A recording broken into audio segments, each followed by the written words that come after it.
Olá e bem-vindo à Consulta Aberta. Neste podcast falamos sobre temas de saúde de forma simples e descomplicada. Todas as semanas vou estar acompanhada de especialistas de diferentes áreas para falar sobre saúde, doença e mitos nos quais todos já acreditamos. O que faz com que tanta gente sem obesidade queira tomar uma injeção para perder peso rápido? E porque é que todos os anos o grande objetivo e resolução do ano novo é perder peso?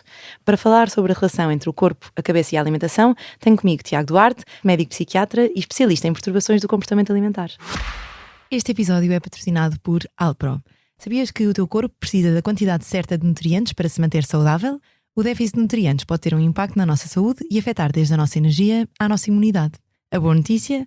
A alimentação vegetal fortificada com nutrientes pode ser uma ajuda. Por isso, Alpro adiciona agora 5 nutrientes essenciais, como cálcio, vitamina D, vitamina B12, proteína e iodo às suas bebidas ou alternativas vegetais ao iogurte. Uma escolha saudável e deliciosa para cuidar de ti todos os dias. Olá Tiago, bem-vindo. Olá, ora viva, boa tarde. Ora, a primeira pergunta que te quero fazer é um bocadinho sobre a prevalência, não é? Porque nós estávamos a falar disto em off, de ser à volta de 7%, é isso? Mas eu tenho sempre esta sensação que as perturbações do comportamento alimentar são altamente subdiagnosticadas, no sentido em que há muita gente que se calhar pode estar aqui pode ter um diagnóstico, mas que não sabe, porque nós também normalizamos e romantizamos muito uma má relação com a alimentação e um eventual diagnóstico. Qual tem sido a tendência epidemiológica e como é que tem sido a tendência ultimamente? Ok, então, antes de mais, sim, de facto, ou seja, a prevalência é muito inferior aos quadros depressivos ou perturbações ansiosas, inevitavelmente, portanto, a prevalência é inferior. Tem-se vindo, sobretudo, a mudar. De antes, falava só da anorexia e, portanto, as pessoas nem se... Para uma pessoa procurar ajuda e para nós podermos diagnosticar uma pessoa, absolutamente tem que saber que aquilo é um problema. E as pessoas não achavam que era um problema alguém comer muito e com uma sensação de descontrole. E, portanto, essas pessoas não procuravam ajuda. Não, vem muitas vezes, e de facto o tempo entre o surgir de sintomas, por exemplo num binge eating, que é a perturbação de ingestão alimentar compulsiva, mas é mais fácil dizer binge eating. Portanto, o tempo entre a pessoa começar a ter sintomas e a altura em que começa a fazer tratamento, geralmente é 3 anos e meio, 4 anos, e isto não é só em Portugal, nos Estados Unidos, Inglaterra, etc. Me parece um tempo enorme. Não é o tempo, geralmente as pessoas quando têm febre vão à urgência em 3 dias, não vão em 3 anos. E na anorexia é mais baixo, não é? Na anorexia é mais baixo porque a certa altura vão à praia ou assim, o pai, a mãe, um amigo diz, bem, estás um bocado magra demais, algo não está certo, e portanto ficam mais facilmente, são detectados. E portanto a prevalência da anorexia tem-se mantido, mais ou menos, porque essas pessoas já eram trazidas aos cuidados de saúde e portanto eram intervencionadas. O binge eating e a bulimia nervosa começaram a aumentar em termos de percentagem por haver mais diagnóstico e por haver um efeito também de contágio, inevitavelmente, com plataformas, redes sociais, a importância um ambiente do corpo, também muito promotor de uma má relação. Completamente.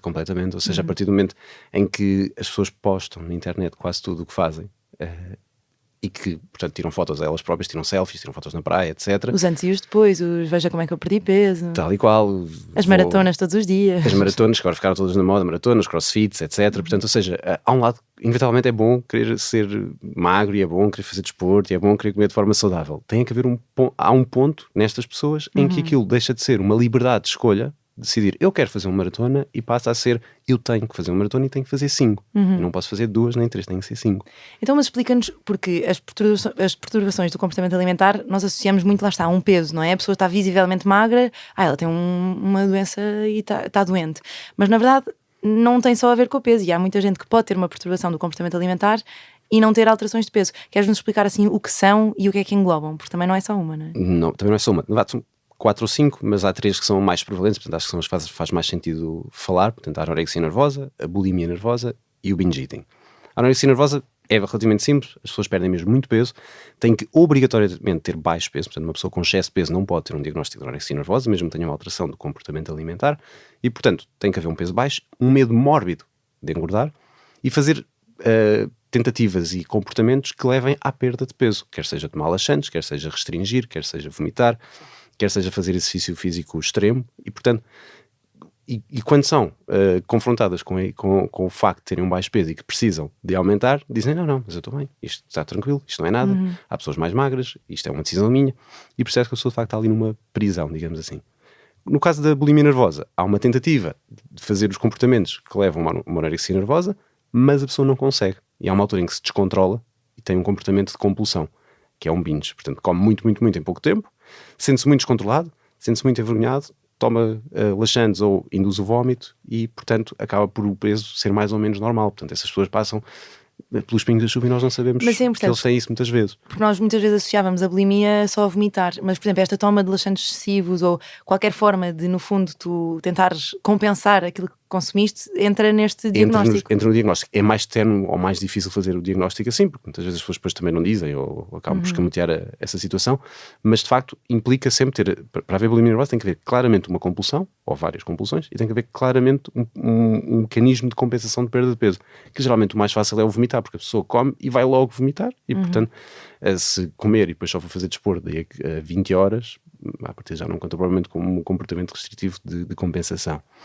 Outras pessoas acabam por não conseguir ter coragem ou a capacidade de se organizar para fazer estes comportamentos compensatórios e têm só um binge eating. E muitas vezes essas pessoas têm uma obesidade, porque se têm períodos em que têm compulsões, comem muito e não fazem nada para compensar, vão ter excesso de peso. Portanto, é inevitável. Mas mesmo esta ideia da obesidade ser ter muitas vezes de forma coexistir com uma perturbação do comportamento alimentar é importante perceber, porque a obesidade também tem muito esta sensação de culpa e de preguiça, não é? Tipo, tu és obeso porque não fazes exercício suficiente e isso basta comer menos, mexer-te mais e está.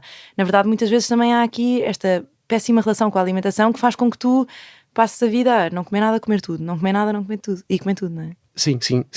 É claro que a obesidade não deixa de facto ser um quadro patológico e com fisiopatologia específica. Sim, mas a maioria das pessoas que têm obesidade, ou não diria a maioria, mas tipo 30% a 40%, têm uma perturbação do comportamento alimentar do tipo binge eating. O que é que difere, por exemplo, uma noite de Natal em que comemos demasiado de um episódio de compulsão alimentar e de binge? Então, em primeiro lugar, tem que haver ter em conta o contexto em que isso ocorre. Uma coisa é a pessoa estar sozinha em casa e comer muito sozinho e às escondidas e com vergonha, portanto tem que haver uma sensação de vergonha, de quase nojo dele próprio ou dela própria, e uma sensação de perda de controlo. Outra coisa é a pessoa decidir que vai ao cinema e que já decidiu antes e que vai pedir 2 pacotes grandes de pipocas e que as vai comer todas, mas que foi uma decisão consciente e que está tudo bem. Ou seja, a pessoa tem que sentir mesmo que perdeu o controle. E portanto, e geralmente é uma coisa solitária, não é uma coisa em comunhão. Claro que pessoas que têm binge eating muitas vezes acabam por, ou até com uma bulimia nervosa, vão a um casamento, vão a um evento, vão à noite de Natal, comem o bolo rei, ninguém está a reparar, vão tirando uma fatia, depois tiram outra fatia, depois tiram um chocolate, depois tiram outra coisa. E a certa altura fica envergonhado ou envergonhado e vai à casa bem e vomita e ninguém se apercebeu que aquilo aconteceu. Sim, estas alturas, especificamente o Natal, o Ano Novo, acho que são alturas também difíceis porque de repente é isso, há um bocadinho uma perda de controlo sobre aquilo que vais comer, aquilo que podes fazer, depois começas a pensar no peso, também há muito mais comentários, não é? Eu acho que quem, se calhar, não passou por uma perturbação do comportamento alimentar ou quem não está dentro acha que não tem mal nenhum dizer estás mais gordinha, estás com bom ar, ou estás assim, ou seja, são comentários aparentemente inofensivos, mas para aquela pessoa ficam registados e vão ser tipo, ok, agora a minha vida vai mudar totalmente. E passados uns meses ainda se lembram dessa frase. Sim, passado uns anos às vezes. Às vezes passados uns anos. Não, e há mais uma coisa que é, muitas vezes no Natal estamos com pessoas com quem não estamos desde o último Natal. E portanto eles fazem uma comparação. Então há um ano estavas com ar mais magro, o que é que está tudo bem contigo? Pronto, é sinónimo que de facto ele sabe que eu estou a ter compulsões, ele sabe, e que não sabe. A maior parte das pessoas, as opiniões são inocentes e são só, ou então são só conversas de circunstância. Sim, não é um comentário maldoso, é um comentário que não foi pensado, não é? Que não foi pensado, sim. Provavelmente foi tipo, não tenho nada para dizer e reparei que ela está mais magra, ou reparei que ela está mais gorda, ou ela ou ele, portanto. E portanto aquilo é de forma inocente, mas fica registado. E a pessoa nunca, e geralmente, mesmo que seja feito um elogio e de facto a pessoa tinha uma anorexia previamente, estava mesmo com um peso muito baixo, e a pessoa reparou que o ano passado estava difícil a dinâmica e reparou que ao jantar foi difícil comer e neste ano foi mais tranquilo comer, a família estava mais calma e ele faz esse reforço positivo ou ela a dizer, de facto estás com melhorar, e a pessoa vou melhorar como estás gorda. De facto aí há um viés na informação, ou seja, há uma interpretação errada do que é dito. Estás com tão bom ar, pode ser profundamente, ou seja, a pessoa leva aquilo para um lado de estou diferente, o meu corpo mudou e isso é uma coisa má, não é? Porque, ou seja, eu acho que também o que está muito por trás destas perturbações é tu queres aquele ideal de corpo que depois na verdade, não é? Tu ou pensas muito num peso, por exemplo na anorexia nervosa, queres muito atingir um determinado peso e nunca é suficiente, não há um dia em que tu chegas, olhas para aquele peso, se calhar estás um bocadinho satisfeita, mas pensas sempre, não, mas quero mais, não é? E há uma certa desmorfia corporal. Consegues explicar também o que é isso, de olhar para o espelho e da pessoa efetivamente vê-se de forma um bocado diferente? Vê-se de facto, mas há uma diferença para um quadro, por exemplo, psicótico. A pessoa sabe que não está gorda, ela sabe, e por isso tem algum orgulho nesse controlo. Há quase uma coisa estética nisto, tipo, eu estou a controlar a fome e não há ninguém que consiga controlar isto. E portanto, vêm estes todos dizer-me para eu deixar de controlar a minha fome e o meu aspecto físico, quando eles são todos uns descontrolados que não conseguem controlar isso. E portanto há quase um brio nisto. Pode haver quase um orgulho de eu tenho este diagnóstico e eu consegui... Totalmente, e ficam, muitas vezes até há quase uma competição. Por exemplo, na sala de espera, no dia em que temos doenças com dar, algumas dizem, aquela lá fora está um bocadinho mais... Ela aumentou, não aumentou? Eu, por acaso não sei, ainda não pesei, não faço ideia se aumentou. Mas ela aumentou, que eu reparei. Portanto, elas querem ser... O que é perverso, no fundo, é mesmo a doença a falar, porque a pessoa querer ser a pessoa mais doente deve ser das únicas doenças que as pessoas querem continuar doentes. Na parte das patologias, a pessoa deprimida quer não estar deprimida. Esta pessoa não quer que ninguém faça nada, quer só ficar como está. Porque no fundo também, eu acho que é isso, é um grupo de perturbações em que o ambiente também facilita muito esta ideia, não é? Porque é isso, tu olhas para um desfile de modelo e as mulheres são magras, o mundo é feito, quase que parece que o mundo te favorece quando tu estás mais emagrecida e quando estás mais magra. Ou seja, eu a acho que das vezes favorece. Exatamente, sim. Isso é um facto. Ou seja, as pessoas que têm uma melhor aparência, em princípio, têm maior capacidade de ter sucesso. E essa melhor aparência é muito associada a um corpo mais magro do que gordo, não é? Portanto, no fundo há um ambiente que te diz, olha, sim, mas tu tens razão, tu queres estar mais magra e bem, porque a vida vai-te correr melhor se estiveres mais magra, não é? Claro que depois isso é levado a um extremo, mas este ambiente também torna tudo muito mais difícil. Sim, mas isso tínhamos que alterar o ambiente, o mundo, e acho que se está a tentar alterar isso aos poucos e com a educação das crianças e assim, portanto, mas isso é uma coisa que vai levar muito tempo e duvido que mesmo com isso desapareça, ou seja, isto não é uma coisa de hoje. Em 1200 e tal, já havia, a primeira descrição de um quadro de anorexia nervosa foi em 1200 e qualquer coisa, portanto, não é uma coisa de hoje, isto já existia. Mas temos países onde o padrão de beleza é diferente, não é? Ou seja, também trabalhar isso, e por exemplo as redes sociais, nós falávamos disto, tem este efeito um bocadinho de te fazer sempre sentir, de repente é isso, tu abres o Instagram, vês uma pessoa que tu segues, que tem milhões de seguidores e que está a ser muito elogiada pelo corpo que tem, tu pensas, pois eu preciso disto também. Claro. Sim, tu pensas se ela tem estes elogios e tem isto, e às vezes não há uma correlação, ou seja, é só, por exemplo, é um atleta e portanto tem uma profissão, portanto aquilo é a profissão dele e não tem uma componente genética, não é? E uma componente genética, sim, ou seja, há pessoas que de facto fisionomicamente são mais magras, outras que têm mais peso, e isto haver um glamour por trás só das pessoas serem magras é o que torna depois todas estas doenças. Mesmo a pessoa que tem um binge eating é porque não consegue ser magra. É porque não consegue controlar a comida e queria controlar a comida. E está sempre um bocadinho neste ciclo de restrição-compulsão, não é? E é isso. Ou seja, a compulsão também vem muito de um lugar de vou aproveitar agora, é só agora, vou comer tudo aquilo que não posso, não é? Essa proibição. Mas eu estava-te a perguntar ainda há bocado porque eu sinto que há este subdiagnóstico no sentido, se calhar não há, mas no sentido em que há muita coisa que é romantizada nas redes sociais. Por exemplo, agora há esta febre das maratonas e de o comer saudável é uma coisa boa e portanto nunca te passa pela cabeça, ok, esta pessoa está obcecada com este padrão alimentar, não se permite fazer mais nada, mas quer dizer, é saudável, está a comer bem, portanto ela não tem uma perturbação, não é? Ela ou ele. Sim, agarrando um bocadinho nas maratonas e nos triatlos, ou seja, quer dizer, agora as pessoas basicamente aos 35 anos ou estão a ter filhos ou estão a fazer triatlos. É um bocado esta analogia, ou seja, que é um bocado perversa, porque eles não passaram a ser, ou seja, a ideia de fazer desporto é sermos saudáveis e fazermos coisas que nos sabem bem e até pode haver um grau de competição, que no fundo existe nas maratonas, mas meia maratonas e até no triatlo. Mas depois isto torna-se uma coisa em que é quase uma subprofissão, em que a pessoa parece que aos 25 anos decidiu ser profissional do triatlo, que implica correr, nadar e andar de bicicleta. Portanto, quer dizer, é uma coisa difícil e normalizou-se. Agora toda a gente faz triatlos. Quer dizer, que é bom estar na moda a fazer desporto. É bom, é ótimo. Mas não podemos ser todos semi-profissionais de triatlo. E a quantidade de lesões depois que acontecem. E depois isso justifica. Ou seja, uma rapariga que queira perder peso e que percebe que lá em casa ninguém a chateia porque ela está a fazer para o triatlo e por isso vai cortar, durante este mês vai cortar na massa e no pão e no arroz, dizem, pois, sim, mas ela está agora a preparar-se para o triatlo, portanto é só até ao triatlo, depois faz esse e diz, mas agora há um novo no Algarve e eu tenho que também restringir este mês. E portanto vai sendo uma maneira de justificar um padrão alimentar que até é saudável, mas repetido no tempo, de forma continuada. Isso não é o que acontece um bocadinho com o jejum intermitente, às vezes até com algumas intolerâncias, não é? De repente a pessoa é intolerante ao glúten, é intolerante à lactose e acaba porque é muito mais fácil eu estar num restaurante e dizer, eu não vou comer natas porque eu sou intolerante à lactose, ou eu não vou comer pão. Ninguém vai estar a dizer, mas porquê? Estás bem? O que é que... Não é? Claro, não, não vai querer uma discussão contigo, dizer, então, mas tu és intolerante desde quando? E tu, fiz testes, quer dizer, vais ter que dar uma justificação. E na verdade isso é mais fácil tu ires para uma mesa e dizeres que és intolerante e portanto pedes uma salada do que não ires de todo porque tens uma anorexia e dizes eu não vou. Que é o que acontece. Estas doenças do comportamento alimentar são como nós nos sentamos para beber um copo, para jantar, para almoçar, para partir um bolo. Portanto, quase todas as celebrações entre as pessoas são com comida. E, portanto, se a pessoa deixa de comer, é uma doença super solitária. Portanto, não vai às festas de aniversário, não vai aos lanches, não vai a nada e fica isolada. E para quem nos ouve, então, e é isso, está um bocadinho... Porque eu acho que há um período grande e longo de negação, de... Lá está...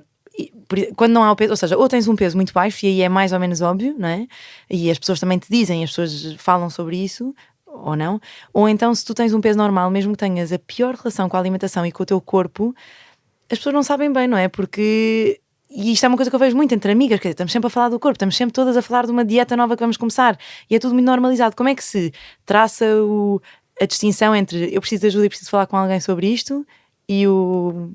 É uma linha ténue, é uma linha mesmo muito, muito, muito ténue e tem a ver com uma sensação subjetiva de sofrimento. Uma coisa é um grupo de amigas dizerem, olha, nós vamos agora começar a fazer uma coisa que é muito saudável para nós e vamos começar a fazer um bolo saudável todas as semanas e por isso vamos nos juntar, ou fica combinado que vamos tentar fazer mais desporto. Isso é ok. Dizerem, vamos todas perder 5 quilos e apontarem numa folha de papel quanto é que cada uma delas pesa no dia 1 de dezembro e voltarem a pesar-se a 1 de fevereiro, isso é patológico, à partida. Mas como é partilhado por todas, ainda é ok. Há de haver uma, provavelmente, que começa a perder peso, até se sente bem, começa a receber elogios e aquilo acaba por ser uma doença funil. Ou seja, dietas são normais, estão em cima do funil, fazer triatlo, fazer desporto, etc. E há algumas pessoas que têm uma maior suscetibilidade, também genética, que acabam por entrar no funil e depois não conseguem sair de lá. E aí torna-se de facto patológico. Portanto, acho que sobretudo tem a ver com rigidez. A pessoa até está a fazer um plano, etc. Tanto que, porque é que as pessoas têm todos os anos a resolução de perder peso? Porque não conseguem perder peso, porque não conseguem cumprir as dietas e por isso é que estão sempre a falar de fazer uma nova dieta. E isso é saudável. Porque elas não conseguiram levar a dieta avante e não ficaram com a doença do comportamento alimentar. Mas a própria dieta e o próprio conceito de dieta, ou seja, se calhar também temos de aceitar que a certa altura o teu peso não vai ser aquele que tu vês, não é? Porque eu acho que também há este problema grande e nisso é que eu digo que a sociedade também não ajuda a este tipo de perturbações, porque no fundo há pessoas que vão ter um corpo diferente e que não vão ter, e quando nós nos focamos no peso da balança, eu dizia que eu odeio balanças porque raramente sinto que elas são terapêuticas na minha consulta e muitas vezes contribuem um bocadinho para esta... Há muita gente que associa quase o seu sucesso ao peso que tem na balança. Eu estou a falhar se eu estiver engordado e eu estou, que bom, e eu estou a perder peso. Sim. E claro que em algumas situações isso é importante, mas também há muita gente, ou seja, muito mais do que o peso na balança são os comportamentos, a forma como tu te sentes, os hobbies que tu tens, as coisas que tu fazes, não é? Sim, e um bocado estava a dizer, e bem, ou seja, eu estava a dizer que era bom fazer várias dietas e não as conseguir cumprir até ao final, porque dava um sinal de saúde. Não é suposto fazer dietas. É suposto ter uma dieta. Sim, exatamente. Uma dieta é um comportamento alimentar associado a uma determinada coisa ao pequeno almoço, a meio da manhã, ao almoço, a meio da tarde, à noite. E isto é uma dieta que pode ser mais rica em hidratos de carbono, mais pobre, mais rica em proteínas, mais pobre. Quando se começa a fazer regras, do género, agora vamos fazer o jejum intermitente porque assim eu só como 16 em 6 horas, isto é muito bom e sinto com muita energia. Parece uma coisa relativamente rígida. E que no fundo é uma dieta. Sim, é isso. E tu abres. E esta... Qual é a tua opinião? Porque agora é isso, eu acho que uma grande lupa sobre a forma como nós lidamos com o corpo é o que está a acontecer com as injeções da perda de peso e até com algumas medicações, mas esta não sei se me estou a esticar, mas é uma coisa que eu sinto com as medicações para a PHDA, porque algumas delas também podem dar diminuição de apetite e eu às vezes vejo na minha prática, não sei, quase uma vontade disso, de tomar fármacos que no fundo te tirem o apetite e te ajudem a alcançar, lá está, mais uma vez o objetivo de perder peso. Isto é uma coisa que tu notas na prática, que te preocupa, achas que... Então, vamos por partes. Nós, os seres humanos, já há muito tempo que querem ter menos peso. É ter menos peso e ter mais músculos. Quer os homens, quer as mulheres. É o que as pessoas querem. Todas, no geral. E tentam fazer isso da forma mais fácil possível. O ser humano tem tendência a ser o mais preguiçoso possível e fazer as coisas com o menos esforço possível. Se houver uma maneira de fazer ginásio uma vez por mês, é muito melhor do que ter que fazer uma vez por dia. Não é? E portanto, se houver uma injeção que me permite, quando como um McDonald's, esse McDonald's dar-me para 4 dias, porque não tenho fome durante 4 dias, perfeito. Nem preciso perder tempo a comer, nem vou gastar dinheiro a comer, perfeito. Mas isso é também uma dieta. No fundo, uma dieta não no sentido da dieta habitual, mas no sentido de um comportamento de restrição. E o que aquilo faz, basicamente, os agonistas GLP-1, não é? Portanto, o Ozempic, o Wegovy, o Mounjaro, etc., o que eles fazem é suprimir o apetite. Dizem ao cérebro que ele já está alimentado. E, portanto, a pessoa, como não tem fome, consegue não comer, até se sente meio cheio, meio enjoado, como se tivesse comido uma comida muito pesada. E portanto consegue estar o dia todo sem comer. E como não comeu o dia todo, perdeu peso. E o que se vê muito, sobretudo nas pessoas que têm binge, é que começam a fazer essas injeções, de facto tinham 84 quilos e em 3 meses perderam 20 quilos e agora têm 64 e sentem-se super bem. Mas não comeram nada durante este tempo. E quando param, voltam a ganhar, porque eles não aprenderam a comer. Sim, nada. não trataram essa tal não trataram relação com a alimentação. em nada. O que eles fizeram foi sentir-se cheios. E por isso não comiam. Quando não se sentirem cheios, vão comer porque estão cheios de fome. E portanto, habitualmente o que acontece é que voltam a ganhar mais do que tinham antes. Portanto, aí, em termos de injeções de GLP-1, inclusive até podemos dar um salto, que é, as pessoas não se queriam vacinar para o Covid, porque tinham medo, era uma injeção, ninguém sabia o que é que fazia. E estão todas a tomar Ozempic. Porque é isso, porque quando há um objetivo destes, que depois as outras pessoas... Porque é válido, as pessoas vão dizer, estás mesmo magra, estás muito gira. E é a mesma coisa com os suplementos, as pessoas, tenho imensos doentes que dizem, eu medicamentos, doutora, eu prefiro evitar, eu não gosto de medicamentos. Mas depois se for um suplemento que ajuda com o controle do se for uma vitamina, glicémico, qualquer coisa. Quando na verdade, quer dizer, o processo químico, e se nós olharmos aquilo ao microscópio, não são coisas assim tão diferentes, e uma é regulada e uma garantimos que é eficaz.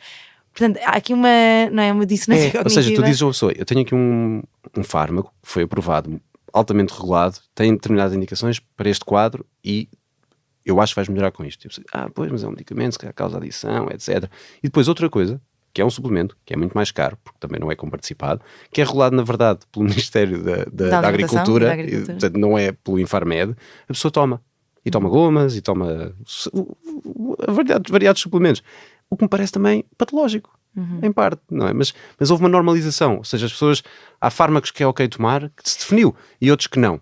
E ainda indo respondendo à pergunta que tinhas feito do Elvanse, portanto, que é um dos fármacos, por exemplo, que está aprovado para o déficit de atenção, que é o dimesilato de lisdexanfetamina, está aprovado, simples. Muito simples. Também o dimesilato é porque é um próprio fármaco, portanto, é lisdexanfetamina.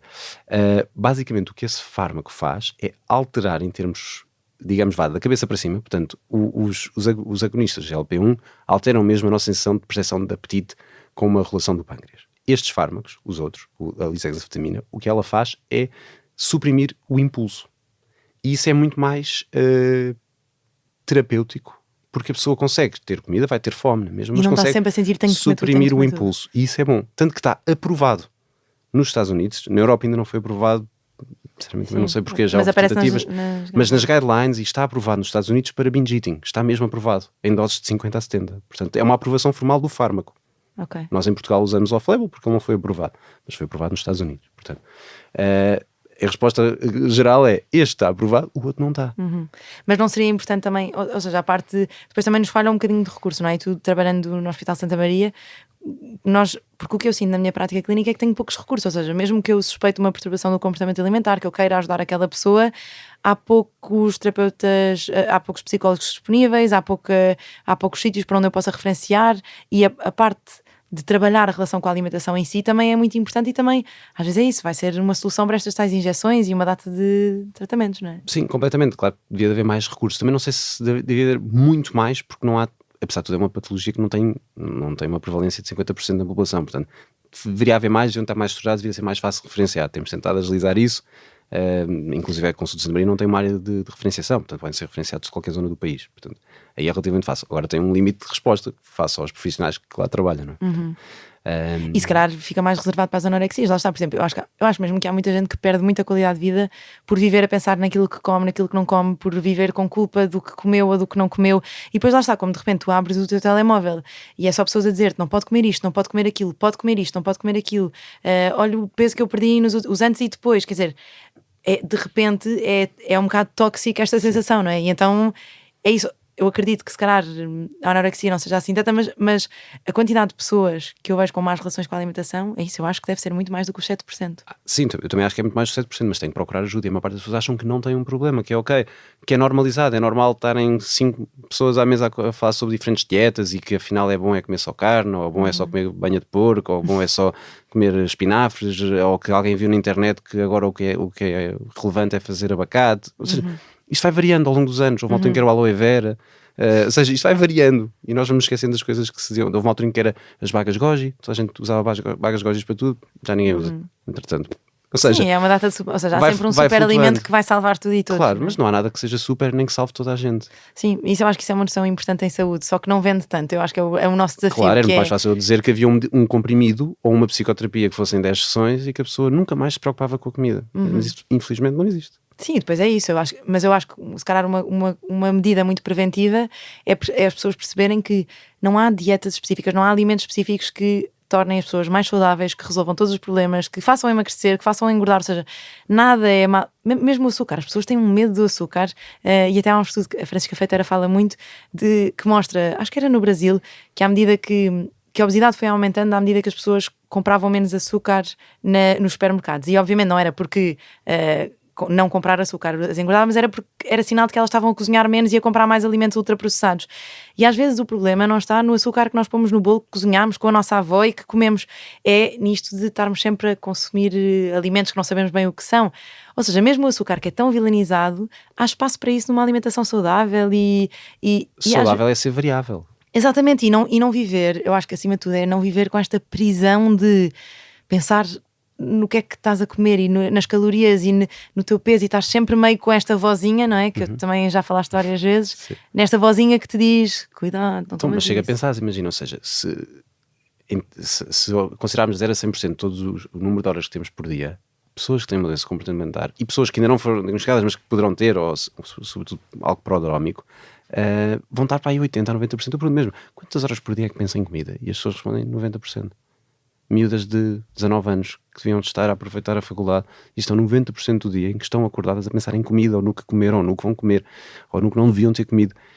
É um desperdício de tempo mental a pensar sobre isto. Tenho a certeza Quando podiam estar a ler livros ou a pensar sobre, sei lá, paz no mundo, ou Sim. poemas, ou algo muito mais interessante do que propriamente sobre o número de calorias que têm diferentes hambúrgueres. Mas é difícil, mas sabes que eu quase aposto que grande parte das pessoas que estão a ouvir este episódio ouvem isso que acabaste de dizer e pensam, sim, mas eu adormeço a pensar naquilo que vou comer e acordo a pensar em comida, porque lá está, porque o nosso ambiente também é muito sobre isso, muito sobre não comas isto, não faças isto, cuidado com isto. Agora vem o Natal, olha esta alternativa saudável ao Ferrero Rocher, olha esta alternativa saudável à rabanada. De repente tu não podes comer uma rabanada no Natal. Ou seja, quase que, mesmo nós, percebes, há um ambiente que é muito mas também não é só no Natal. Pensa assim, tu dizes, eu vou só comer, porque o problema dessas pessoas, o argumento depois é sempre, sim, é no Natal, mas depois em janeiro não sei quem faz anos, e depois em fevereiro é, sei lá, é um evento qualquer, depois é a Páscoa, e depois também é o Carnaval, e portanto há todos os meses há motivos para estar a comer, não é? Sim, é isso, mas ao mesmo tempo eu acho que esta busca também sempre de uma alternativa saudável, a certa altura come um bocado da rabanada e não tens de sentir culpada, porque se calhar isso também vai fazer com que comas uma rabanada e não 10, porque vives o ano inteiro a pensar, não posso comer, não é? Sim, ou seja, uma das perguntas que eu faço muitas vezes não está em guideline nenhuma, mas eu acho que é interessante perguntar à pessoa qual é a comida favorita. E pergunto muitas vezes a miúdas perguntar, qual é a tua comida favorita? Ela diz-me, sushi. Eu quando é que foi a última vez que comeste sushi? Ora bem, foi no 10º ano, foi há 6 anos. E porquê não comes sushi? Porque tem muito açúcar no arroz. E então, não é a tua comida favorita?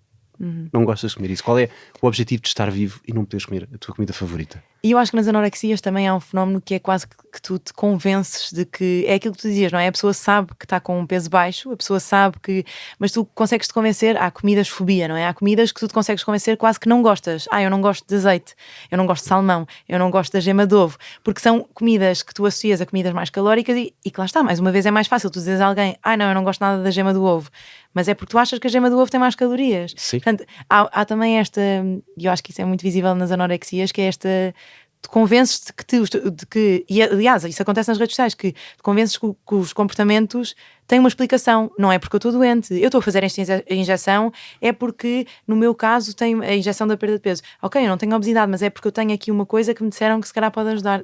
Não, Sim. Tu estás a tomar porque tu queres ter um peso baixo. Porque queres ter um peso baixo. É o objetivo final, ponto. Sim. Ou seja, há pessoas que me dizem que têm amigos, pessoas do círculo que 2 semanas antes de um casamento fazem injeções de perda de peso só para caber no vestido, e depois têm outra vez um casamento passado uns meses e querem caber num vestido semelhante. Usar injeções para perder peso, para ir a um casamento. Sim. Porquê? Mas é que eu acho que para pedires ajuda também tem de haver um bocadinho essa conversa honesta contigo e pensares, ok, vamos lá dizer a verdade. Eu estou a treinar todos os dias porque eu adoro e o desporto faz-me tão bem, ou porque eu tenho medo do que acontece se eu não treinar um dia, não é?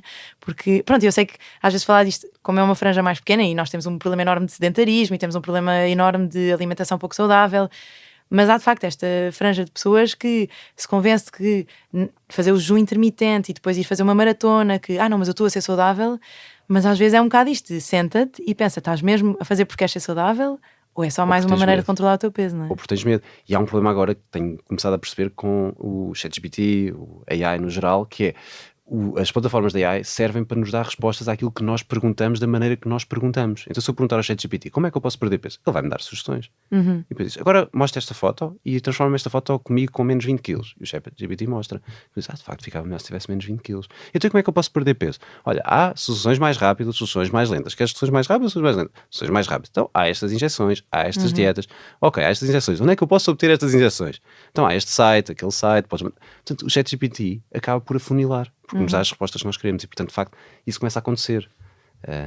E devia de haver, se calhar, acho que é difícil fazer, mas como há quando se colocam filtros no Instagram, há um sinalzinho de que foi utilizado um filtro, porque foi uma decisão que se teve por causa da parte das doenças comportamentais alimentar.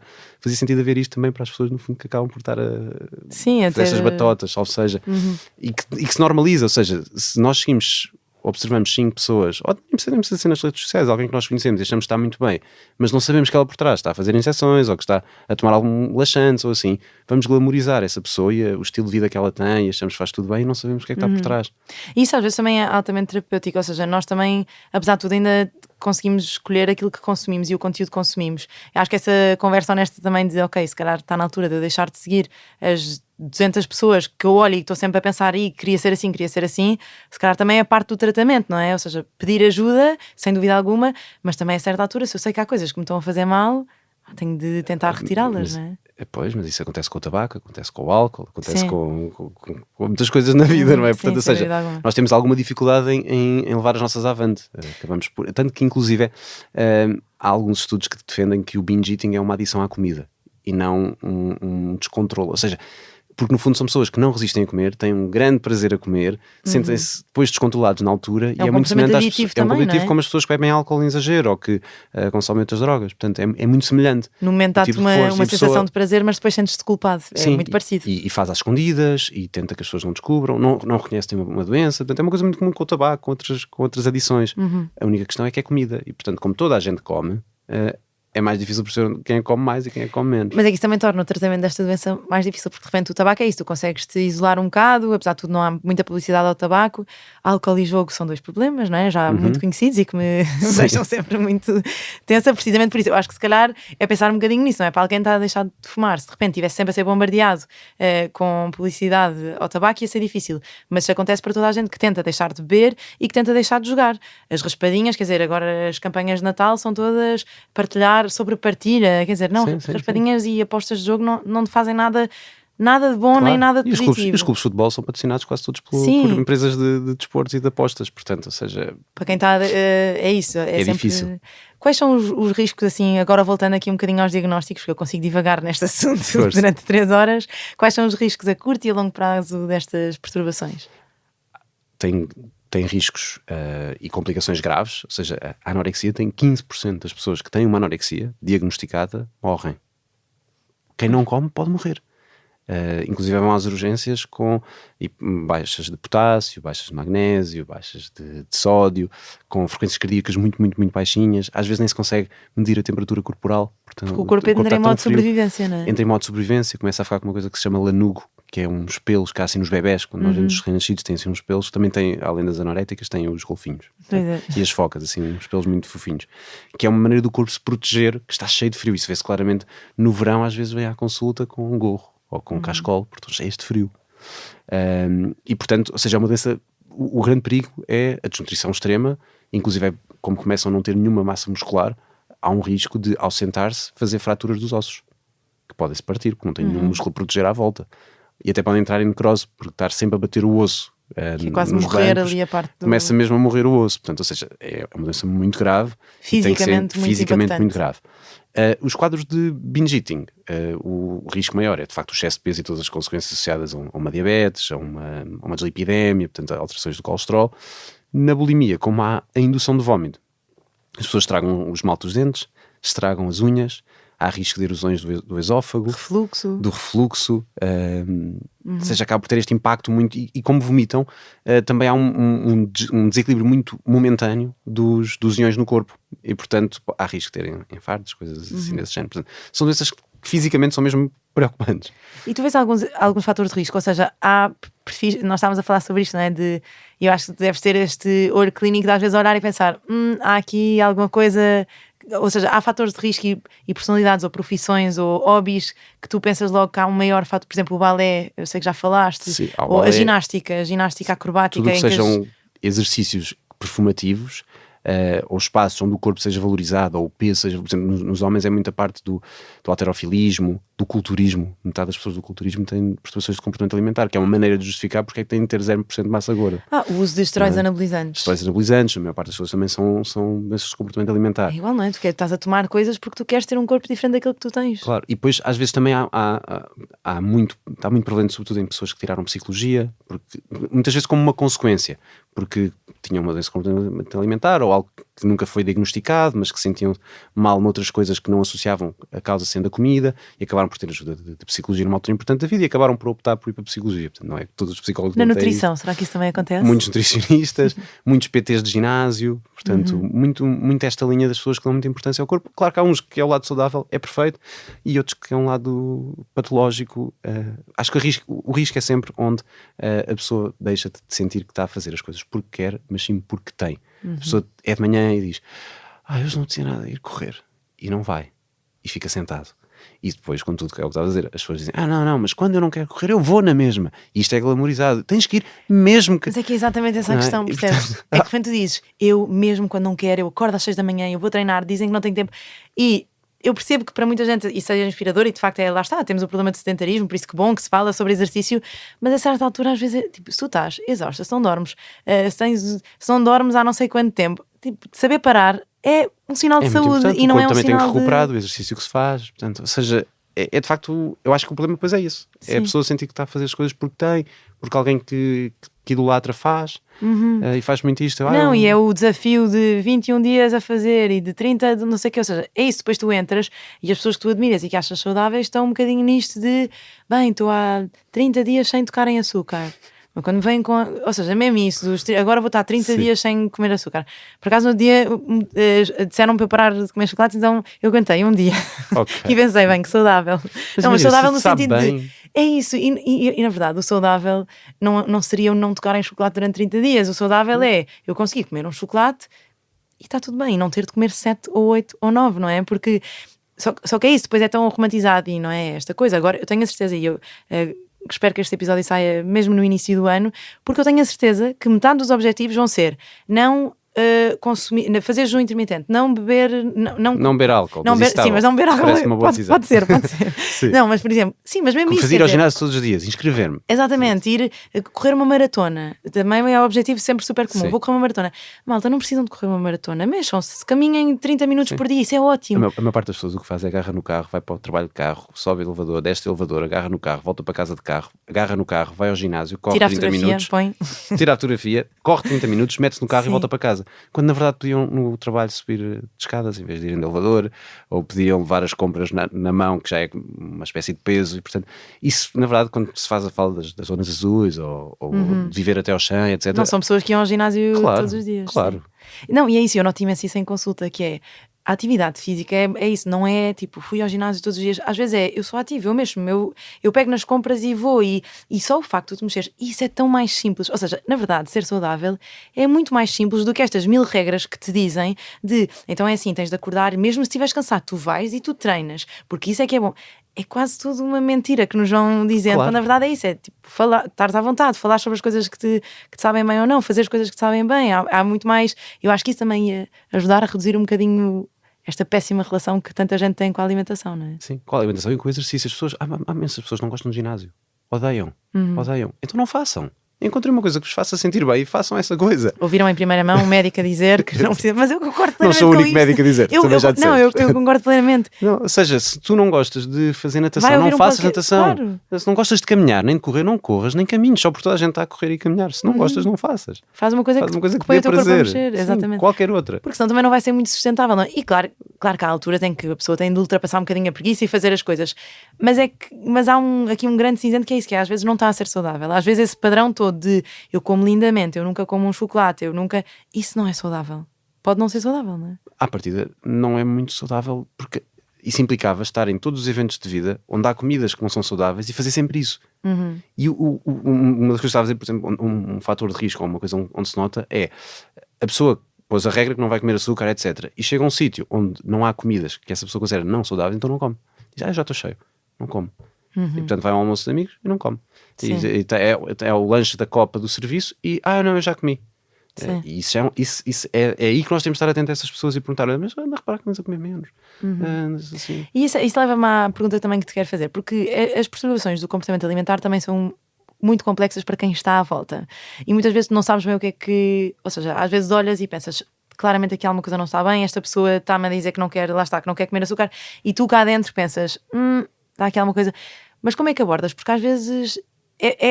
como é que explicas à pessoa que a queres ajudar sem ser demasiado invasivo, sem, lá está, correr o risco de dizer uma frase que a vai marcar para o resto da vida e que vai ser sempre, lembro-me também quando ela me disse que eu estava mais gorda, não sei o quê. Se calhar, em vez de falar o problema é o corpo, ou para a pessoa o problema é o corpo, então se calhar falar sobre o comportamento.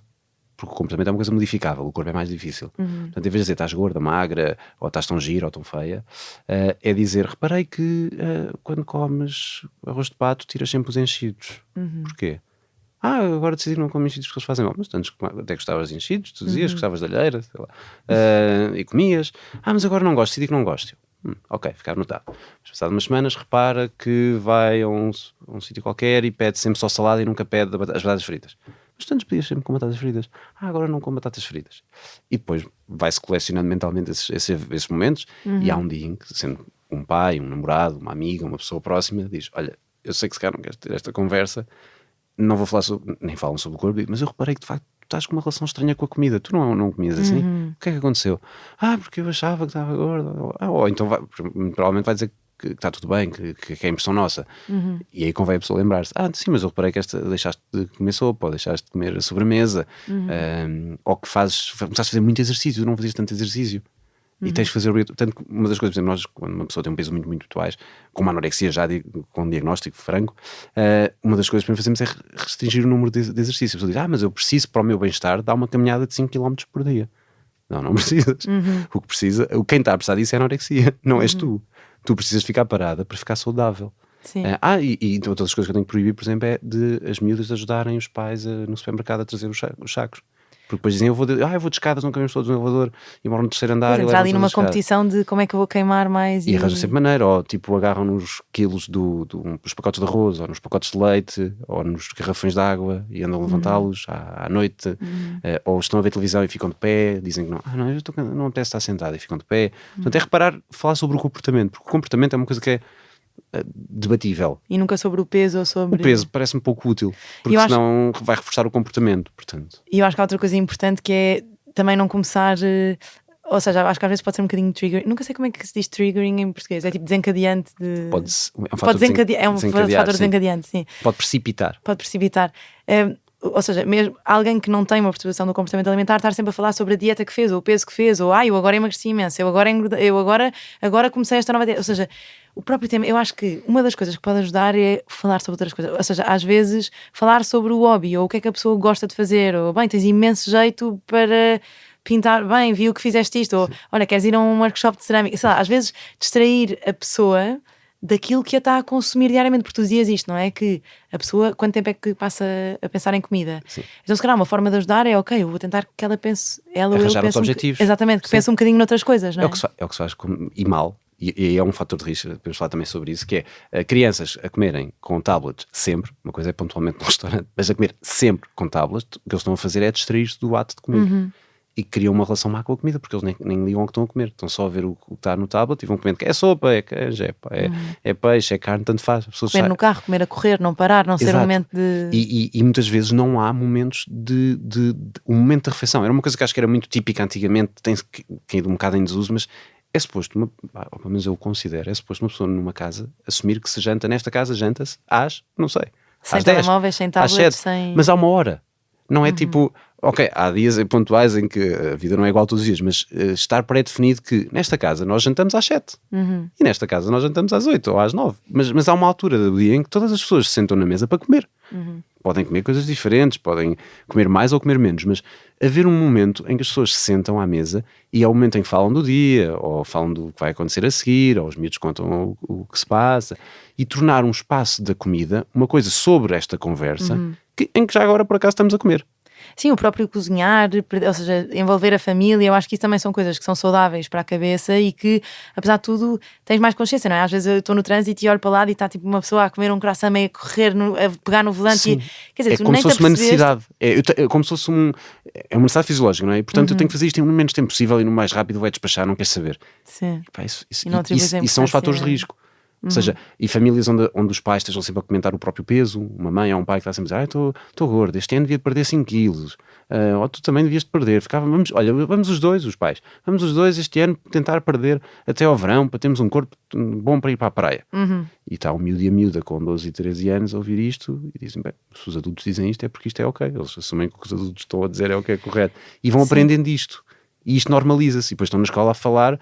E há uma miúda que fala do peso, eles ouvem os pais também em casa a falar do peso, vão também falar sobre o peso. E depois vão falar de peso. Sim, eu tenho visto uma coisa assustadora que é adolescentes, é isso. Adolescentes já super preocupados, até a pensarem em esteroides anabolizantes, a pensarem, de repente há uma corrente TikTok em que quase martelam a cara para ter uma cara diferente. Ou seja, esta vontade de teres um corpo Isso e uma cara... é uma dismorfofobia, não é uma coisa mas grave. é uma coisa que vais vendo, ou seja, esta mesmo porque de repente, quer dizer, eu quando tinha 12 anos ninguém via como é que eu estava vestido ou como é que eu estava, e de repente, isto é um bocadinho a conversa do velho do Restelo, mas que é verdade, de repente as miúdas de 11 anos as pessoas querem, veem, olham e há uma adultização. As pessoas agora, de facto, isso acho que pelo menos parece-me, isso é um facto, já não são crianças muito tempo. Ou seja, a adolescência cada vez está mais próximo dos 10 anos. E de facto perde-se um período de alguma inocência em que ainda o cérebro está a crescer, as capacidades... E em que não é suposto estar preocupada com há a roupa que estás a usar há tanto tempo a ser adulto. Sim. Portanto, ou seja, acho que aí não deve haver pressa nisso.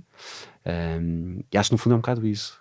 Normalizar as coisas, normalizar a comida, normalizar a relação com as refeições, trazer para a conversa hobbies, outros assuntos, outras coisas que se possam falar, haver um horário para comer. Haver comida em casa também, já agora. Claro. Portanto, não haver comida, às vezes acontece isto, nós não temos açúcar, não temos nada, não há nada para comer. E a pessoa passa longas horas em jejum e depois quando come, descontrola-se um pouco mais porque come mais do que devia. E no fundo é um bocado isso, acho que não é inventar a roda. Tu falas agora mais em tom de finalizar, tu falas um bocadinho dessa vozinha, não é? Que quase o anjinho e diabinho, já tinhas falado num outro podcast, que a pessoa com uma anorexia, por exemplo, tem e que lhe vai dizendo não comas isto, não comas aquilo, etc. Para quem nos ouve, há uma luz ao fundo do túnel, ou seja, isto tu podes, porque há um bocadinho esta ideia de que isto é para sempre, eu vou ter sempre esta vozinha na minha cabeça que me diz, que me faz sentir culpada se é isso, se eu não fizer exercício, se eu comer X ou Y. Há tratamento, a pessoa consegue viver de outra forma, como é que funciona? Diz-nos. Então, sim, há uma luz ao fundo do túnel. Acho que sou altamente esperançoso e a maior parte das pessoas tem alta da consulta. Claro que depois eu também perco o rastro e o que é que fazem na vida, não é? Mas tem alta. Podem aproveitar este podcast para mandar mensagem a dizer como transformou a vossa vida para melhor. Exato. Não, já tive uma doente que me trouxe um bolo. No dia em que ia dar alta, combinámos um dia para dar alta. Olha, isso é um ótimo sinal. E ela trouxe-me um bolo. Isso é para si. No fundo era para mim, não para ela. Mas pronto. Mas ela se tivesse trazido o bolo sem uma fatia, era ainda melhor. Era melhor. Ou ficar lá para comer comigo, mas não ficou. Sim. Pronto. Mas, ou seja, sim, há esperança. E há esperança tão maior quanto mais cedo for feito o diagnóstico. Porque é diferente uma miúda começar a cortar na comida, perde uns 5, 8 quilos, mas ainda está a menstruar, e o pai ou a mãe ou o professor repara e referencia uma consulta, fala com o médico, alguém referencia para unidades que façam tratamento. E não houve tempo daquilo cristalizar. E às vezes essas doentes em 6 meses remite completamente e depois dizem, epá, onde eu me estava a meter? Aquilo não tinha jeito nenhum, aquilo foi uma coisa que me passou pela cabeça, não teve jeito nenhum, e depois marcamos para daí 1 ano e está tudo bom, e já nem há um problema, a comida nunca mais foi só uma coisa passageira. Quando isto passa entre os pingos na chuva, ou é muito pouco grave no início e vai sendo continuamente pouco grave até haver um período em que agudiza, a pessoa normalizou e cresceu daquela maneira e depois não sabe viver de outra maneira porque foi aquela maneira que aprendeu, e isso é que prejudica depois o tratamento. Claro que ainda aí há esperança, como é óbvio, quando desconstruímos a ideia do porquê disso. Sim, mas é um bocado como todas as doenças, não é? Quanto mais cedo, melhor. Claro, uma pessoa que fume durante 6 meses e seja logo intervencionado é diferente do que fumar durante 6 anos. Isso aplica-se a outras patologias. Sim, e às vezes é isto. Eu acho que, se calhar, se uma pessoa ouve este podcast e há aqui uma data de coisas que pensa, pois isto aqui já me aconteceu, se calhar aproveitar isso para também pedir ajuda, porque eu acho que o desafio também, às vezes tu próprio, ou seja, a pessoa sente-se, não é bem, mas gosta desta ideia de querer perder peso e às vezes perceber que se calhar isso não lhe vai dar grande felicidade ou grande qualidade de vida, porque também viver a pensar nisso não é... É super aborrecido. E a pessoa, de facto, ou seja, nomeadamente as raparigas, deixam de menstruar, ficam fracas, ficam sem energia, e inclusive queriam perder peso para ir à praia e agora já não conseguem ir à praia porque sentem vergonha.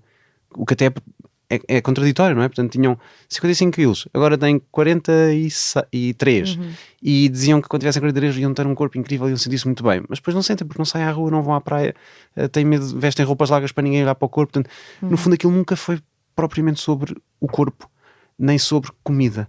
É sobretudo sobre relação, a relação com os outros, a maneira como os outros olham para nós, a maneira como nós sentimos que nos apresentamos junto dos outros, a maneira como interagimos com os outros, e a pessoa vai começando a ficar muito isolada. Sim, e de facto é estar atento. E dos outros validarem o teu corpo e a forma como tu estás, não é? Queria só, porque nós estamos aqui a falar muito de mulheres e eu estou sempre a dizer ela, mas isto é uma doença que também afeta os homens, não é? Sim, a quantidade de miúdos, sobretudo miúdos mais jovens que são culturistas, ou que querem ser culturistas, ou que justificam, porque dizem que, sim, mas casos concretos de miúdos que queriam começar a participar em competições de culturismo, só que só podem a partir dos 18 anos, e então já estão a justificar que já estão a preparar-se para os 18 anos, que é para depois poderem competir, e por isso coisa não podem do ginásio, das maratonas, das corridas, tal e qual. Portanto, sim, é muito mais. E porquê? Isto tem a ver com a tal história do ambiente. É muito mais complicado ser mulher do que ser homem, infelizmente, e é isso que tem que se mudar na sociedade, mas vai levar tempo, como é óbvio. Se tivermos sempre, inclusive uma criança pequenina que tenha 5 anos e vai a um evento ou vai a algures e uma pessoa vê a criança, e se for uma rapariga diz, estás tão bonita, és tão bonita, és muito gira, e se for um rapaz diz, tu és muito forte, não é? E são coisas, o elogio que é feito à mulher é diferente do elogio que é feito ao rapaz. E a beleza para a mulher ainda é muito mais importante, ou seja, é uma coisa que a sociedade valoriza e que no homem é um bocado, sei lá, os homens podem estar como quiserem, a mulher é tipo, está descuidada, está não sei o que. É muito ingrato, muito ingrato. E é por isso que acontece mais nas mulheres, não é por mais nada. Se fosse num mundo ou num contexto diferente, seria mais nos homens. Não há um risco biológico maior para ser nas mulheres. É mesmo um risco social da maneira como as coisas estão construídas. E ou nós vamos a favor disso ou remamos contra a maré. Tiago, última mensagem para quem nos ouve, para acabarmos assim o episódio. Se bem que é isso, eu acho que ali já disseste imensa coisa que eu acho que, enfim, que tudo podia ser uma última frase incrível. No fundo, olha, acho que o que eu gostaria de transmitir é que há esperança. Só há tratamento se alguém achar que quer ajuda, ou se alguém encontrar uma pessoa que precisa de ajuda e que mesmo assim não queira, uma pessoa menor, um filho, uma filha, um sobrinho, um filho, um amigo, estar atento a alterações do comportamento. Ou seja, a pessoa comia, deixou de comer, vinha, deixou de vir, evitou, trocou, diz que agora é vegetariano, mas depois não tem nenhuma justificação muito plausível para ser vegetariano, é só porque sim, porque é a desculpa que está a dar. Claro que é válido ser vegetariano ou vegano, é válido tudo, desde que seja uma escolha consciente e não uma escolha patológica. E a pessoa não seja vítima das decisões que está a tomar. E portanto é procurar ajuda, aceitar a ajuda, no fundo, e saber que isto tem tratamento e que a pessoa pode deixar de ter 100% da cabeça ocupada com comida para ter 20% ou 1%. Isso é muito libertador, porque há espaço para encher com mais coisas na cabeça, não é? Tiago, muito obrigada, adorei gravar este episódio, eu acho que é muito importante. São perturbações que tiram muita qualidade de vida, mas é isso, há mesmo uma vida depois de pedir ajuda e portanto espero que quem ouve e se identifica com alguma coisa tenha essa motivação para pedir ajuda. Obrigada, Tiago. Este episódio foi gravado por Salomé Rita e tem a sonoplastia de João Ribeiro, a fotografia é de Matilde Fieschi, capa de Joana Fatela e música original de Gil Geirinhas. A coordenação é de Joana Beleza e a direção de Bernardo Ferreira. Ferrão. Eu sou a Margarida Santos e este é o podcast Consulta Aberta. Voltamos na próxima semana, mas até lá siga-nos nas apps de podcasts e nas redes sociais da SIC Notícias. Se tiver sugestões ou ideias que queira partilhar com a equipa de podcasts, envie um e-mail para podcast@empresa.pt.